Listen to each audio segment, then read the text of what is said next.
I'm starving. Thank you. Eat more duck soon. Hey guys, Jared here from Rocket Chainsaw, and I'm here today to talk to you about Sleeping Dogs. It's been on my mind a lot lately, and I want to share some thoughts on the new game we know that's coming from United Front. They've announced that there's a new Sleeping Dogs game in the works, and as someone who was a massive fan of Sleeping Dogs, that was definitely one of my favourite games of 2012. Like, that was right up there with Dishonored as one of those games that left a lasting impact on me. And yeah, I just wanted to share some thoughts about what I'd love to see from a sequel and what I'd hope, where I hope it will, evolve the formula from what we got in Sleeping Dogs. I mean, Sleeping Dogs did a lot of things right. For me, my favorite things about Sleeping Dogs were, I really love the setting and the protagonist, Wei Shen, and setting it in a Chinese city. It's really great to have something that isn't traditionally American or Western, I suppose. I mean, obviously, Wei Shen was American Chinese, but he was still, the setting wasn't your typical, it's Los Angeles or, it's New York City. It's something very, very different. And that a lot of that came across in the atmosphere.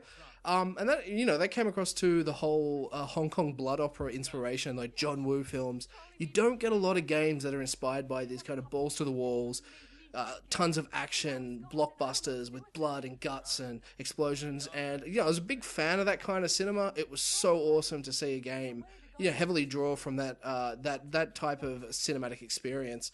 But more than anything, what I loved about Sleeping Dogs was the way United Front looked at every mechanic in the game and poured a lot of effort into making each one something that would almost stand alone in its own game. This problem I have with a lot of sandbox games is it feels the developers kind of go the bare minimal, the basics for every single mechanic, whether you're driving, you're shooting, you're melee, or just exploring the city. I feel like a lot of the times they just go with whatever works just enough for the game to function and let you kind of, play with them at your own leisure. Like, melee is often just something like, okay, well, you press a button and the character swings their fists. Shooting is as basic as possible. There's not a lot of depth to the mechanics. With Sleeping Dogs, United Front's really poured a lot of effort into making each mechanic functional and impressive by its own merits. I really loved the fighting system. It was very, felt a lot like Batman games. I preferred it to the Batman games. I probably loaded that. But yeah, like, you felt like you could do a lot more with the fighting system.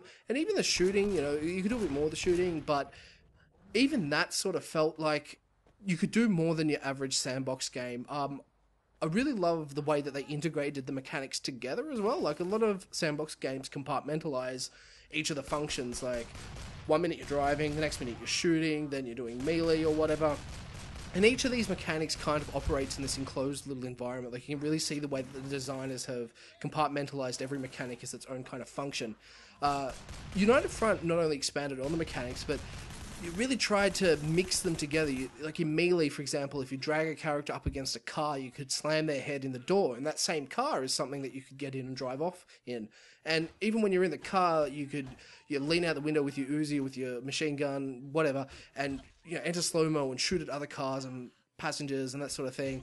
And my favorite, I think like a lot of people, one of my favorite mechanics was the action hijack, where you get on top of a car or get on top of your bike and jump while it's moving onto another vehicle. And the way that these mechanics sort of seamlessly linked into one another, that you could go from shooting to a melee fight to a high-speed race and then jump from your car to another car, then into another shootout when you crash or something. The way that they linked all of these mechanics together was just incredibly impressive to me. I absolutely loved it. But, we know that there's a new game coming along. Every time United Front games refer to it, they always say Triad Wars. They announced it back in October after an IP registration leaked. And yeah, they never call it Sleeping Dogs Triad Wars, so when it gets announced, it's probably going to be called Triad Wars, but we do know it is in the Sleeping Dogs universe. They've confirmed that. And the cheeky bastards put up a little bit of a teaser on Twitter not too long ago, a Christmas tease, which was an off-screen photo, of a scene from Triad Wars. They confirmed, like, it looks very Sleeping Dogs-ish. You might even look at it and say, oh no, that's Wei Shen. That's got to be Wei Shen. Maybe it is Wei Shen. But they also confirmed on their Twitter that this is a shot of Triad Wars. And we don't actually know anything about it. They've removed the image since. I think they might have gotten a bit of shit with Square Enix. Maybe they weren't supposed to talk about it. But we do know that the game exists. It's probably coming to the consoles, Xbox One, PlayStation 4, PC as well. But we don't really know anything about it. We don't know how it plays. We don't know what it's going to do with the formula. We've definitely got some hints based on information United Front and all that's shared and some little leaks here and there, but we don't really know what kind of game it is. So, as a massive fan of Sleeping Dogs and someone who, if we're going to look at sequels, a new Sleeping Dogs is one of my most anticipated games for next year. Definitely looking forward to the reveal. I thought I'd share with you 5 things that I would love to see added or improved with the series over my experience with Sleeping Dogs. So here we go. Easy! Okay. I'll tell you anything you want to know. Just please don't!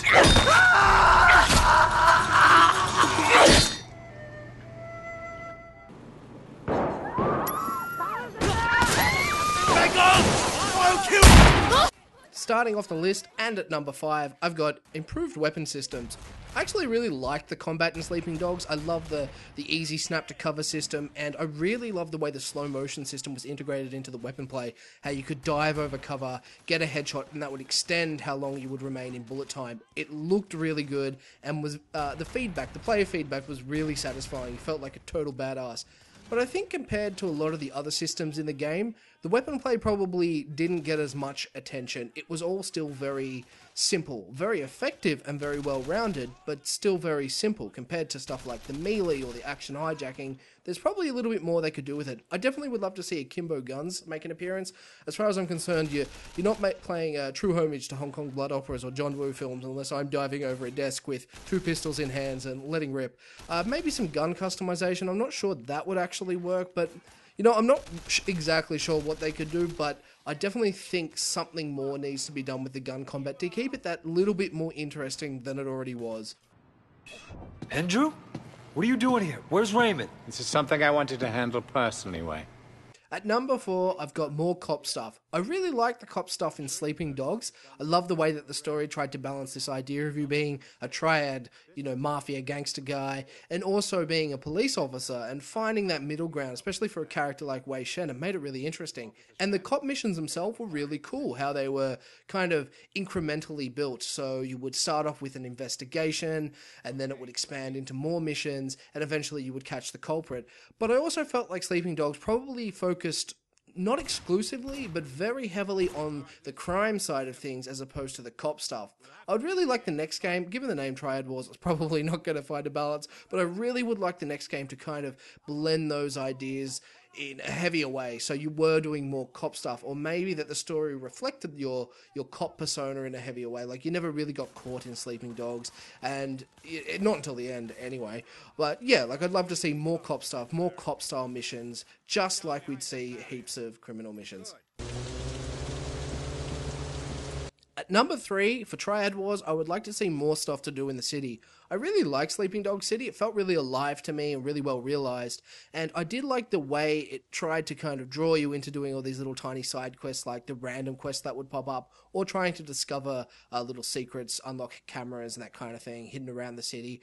But I do feel like they could have done more with it. It seemed to me like all the main missions were the ones that took great advantage of the city itself, but the side quests were always really disposable and very short-lived. So yeah, I would love to see the city kind of bloom into something more alive, more active, so there were more quests to take on. If Triad Wars is any indication that we're going to see multiple gangs going at each other in a more active way than we saw in Sleeping Dogs, maybe they could take an inspiration from Grand Theft Auto 2, which had the various gangs, and they were often very active in the city. You would see them interact with each other in the street, like in shootouts, and you could pick a gang to align with. Something like that I think would really fit the Sleeping Dogs sandbox universe and work really well.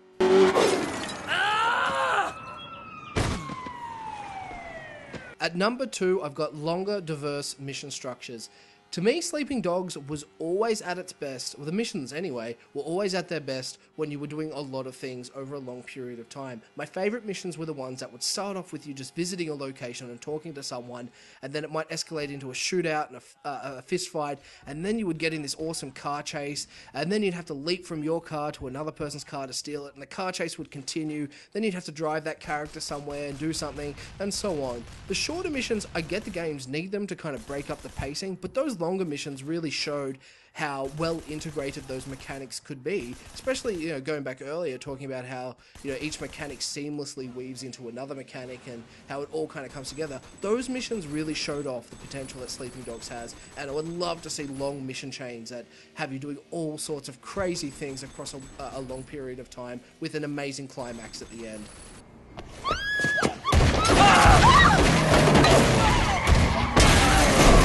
Damn it! And finally, at number 1, I've got a good balance between single player and multiplayer.